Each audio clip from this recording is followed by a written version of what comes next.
Howdy folks, Jambareeqi here, and welcome to another episode of Jambareeqi Orange, the show where I let my patrons decide what I review. The options for this month's poll included The Greatest Showman, The Fox and the Hound, Fantastic Beasts and Where to Find Them, Ready Player One, Battle Angel, and Flushed Away. They chose The Fox and the Hound. When fox cub Todd loses his mother to a hunter, an owl called Big Mama, a woodpecker named Boomer, and Dinky the Sparrow help him to find a home with a lovely old woman called Widow Tweed. However, Todd struggles to find any fun on Widow's farm, feeling quite alone in his eagerness to play, but that all changes when he befriends a hound dog called Copper, and they develop a close bond. Although, it's hard for them to spend time together when Copper's owner, Amos Slade, insists that he stays at his barrel with another dog called Chief. Things get even more complicated when Amos decides to take Copper and Chief on a very long hunting trip,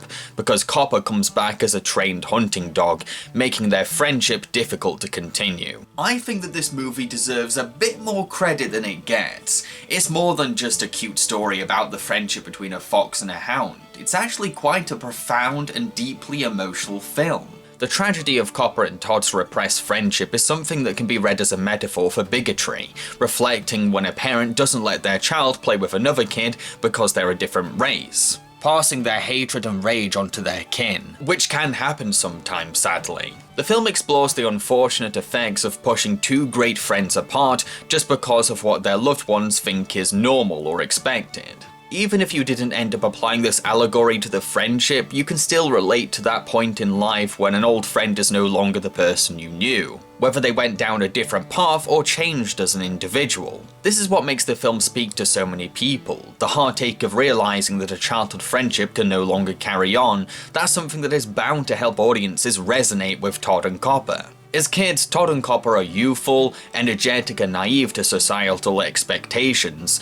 It's this innocence that hauntingly contrasts against the harsh cruelty and bad-tempered rage of Amos Slade. We are charmed by the simplicity of these young characters, and how ignorant they are of their destined purpose of becoming enemies one day. Copper, you're my very best friend.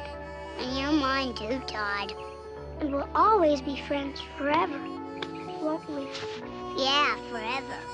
Once older, Todd still has that innocence and youthful energy in him, but that's because he's been pampered by Widow while no longer facing the threat of Amos Slade's gun or hunting dogs. While Copper has been raised into a life of trophy hunting, desensitized to the bloodshed that he's been assisting with, and more accustomed to the way things are. This makes their reunion very hard to watch because the two of them are vastly different animals now. Todd is eager to continue their friendship, but Copper realistically admits that those days are over. It's a real punch to the gut after the audience saw them playing happily together as kids, promising to be friends forever. So what about the supporting characters in the film? Well, you have Widow Tweed, a kind and motherly lady with so much heart. She's a hard-working farmer who is having a tough time raising a cheeky fox cub, especially with her neighbour being a trophy hunter. But we can tell that she really loves Todd, which is what makes her decision to free him into the woods so difficult. I mean, Todd is domesticated, how will he survive? All making for one hell of a tear-jerking goodbye. Amos Slade is certainly less interesting than most Disney villains, as he's just a grouchy hunter with a one-track mind, but he serves as a metaphor for hatred and cruelty, things that symbolize the destruction of the Fox and the Hound's friendship.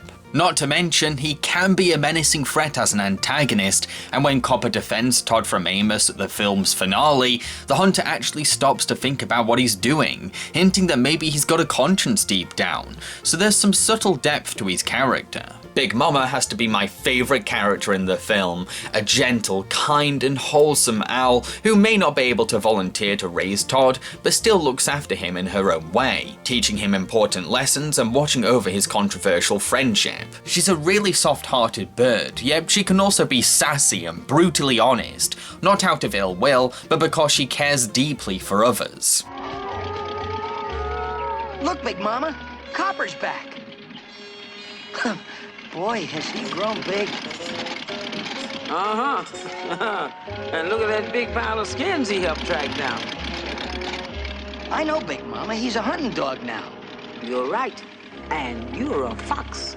Chief is a grumpy old dog with a temper inherited from his owner. He has a really engaging relationship with Copper, where he seems disgruntled with him as a puppy because he's so energetic, and annoyed at him as an adult as he excels more as a hunter than him.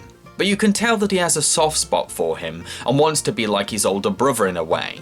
It's the complexity of their relationship that makes their scenes together so engaging. Kids with younger siblings can totally relate to this dynamic too. Boomer and Dinky are mainly here as comic relief characters. They'll help out Big Mama's lessons or plans, but their main focus is on hunting down a caterpillar. I used to think that their scenes were pointless and had no part to play in the main story. Then it hit me. Their subplot actually cleverly juxtaposes alongside Todd's character arc. I mean, think about it. The caterpillar is an innocent critter going about his life who finds comfort in Widow's home, has to face frequent attacks from two predators working together, and then he eventually escapes to freedom thanks to nature. I like that Disney were confident enough to maybe let kids read these scenes that way. Later in the film, when Todd is released into the wild, he ends up meeting a variety of animals. Some of them can be unwelcoming and grouchy, but others will make him feel at home. Go on.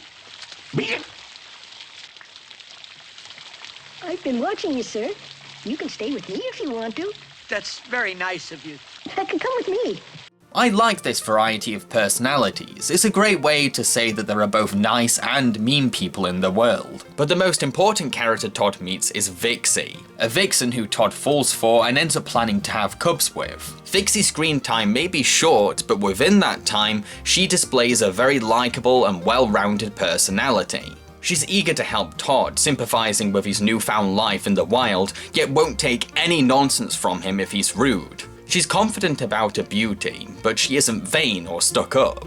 There's a magnetic charisma to her that compensates for how she doesn't appear until the last half an hour of the film. The music for the movie is very country inspired, with a heavy use of harmonica, an instrument that is often associated with prison life, and that actually fits the film really well. Todd is cooped up in Widow's farm, unable to leave out of fear of Amos, while Copper is tied to a barrel all day, trained to commit to a life of trophy hunting. In a way, the Fox and the Hound are prisoners themselves, so the harmonica is more than appropriate. There's also a couple of songs in the film. While they're not as catchy as more popular Disney musical numbers, they still play a part in pushing the story along or setting a scene, and there's a fitting country sound to them. If you pal around with that copper hound, you'll wind up hanging on the wall. Keep your nose to the wind and you'll keep your skin, 'cause you won't be home when the hunter comes to call. Interestingly, the animation for the first half of the movie was done by members of Disney's 9 Old Men, and the second half was animated by a new generation of Disney animators who would later go on to create the Disney Renaissance or start successful filmmaking careers of their own. This passing of the torch poignantly reflects the relationship between Chief and Copper in the film, adding another layer for those who know the behind-the-scenes facts of the film. The animation itself may be stronger in the first half, but that's to be expected when it's being drawn by Disney legends, and the second half's animation is still really brilliant. The film finds this excellent balance of authentic animal movement and visual personality to faithfully tell the relationship between its title characters, while also giving distinct expressions to each uniquely different supporting character. To conclude, The Fox and the Hound is a film that teaches the important lesson of not dictating who can or can't be friends. It also speaks out against trophy hunting, but not in a preachy way that paints all humans as unsympathetic monsters. It genuinely wants to show the disturbing truth of the sport, and does remind audiences that good people still exist in the world. It's an underrated gem in the Disney catalogue, which may not have the magic and whimsy of their more popular films, but still manages to craft a well-meaning story full of depth, emotion, and harsh truths. So, what am I going to be reviewing in the next episode of Jambareeqi Orange? Well, that's entirely up to my patrons. The options for next month's poll include Alpha and Omega 2, A Holiday Adventure, How the Grinch Stole Christmas, Elf, Mickey's Magical Christmas, Snowed In at the House of Mouse, A Christmas Carol, Rudolph the Red-Nosed Reindeer, and Home Alone. Oh, that's a very festive selection right there, am I right? Well, don't forget that you have to be a patron in order to access this poll. What's a patron? Don't worry, I'll explain. This is my Patreon. It's a site for my fans to make monthly donations to me. Those who donate are called patrons. The money I receive goes towards funding my videos and serves as a supportive income for me. Patrons can donate as much as they want each month and stop donating any time. All donations are greatly appreciated, and in return for their patronage, patrons are given exciting rewards, depending on how much they donate, including their names credited in my main show, access to exclusive videos, and the chance to decide a review on my channel. I'm very excited to find out what will be the Christmas special episode of Jambareeqi Orange. Cheerio, folks.